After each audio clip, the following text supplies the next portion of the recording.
Good afternoon, Tanjina. Good afternoon. Let's talk about family. My first question is to you. In a typical family, who plays the leading role? There are many ways families are organized.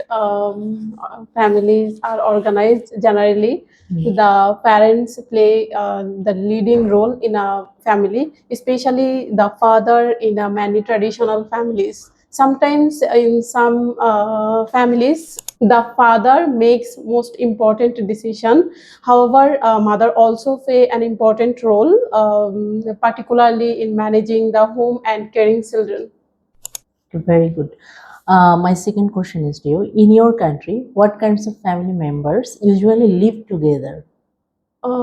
In my country, typically extended families live together. This includes parents, children, and often grandparents. Sometimes uncles, aunties, and cousin also live same house. This kind of family setup is very common in Bangladesh.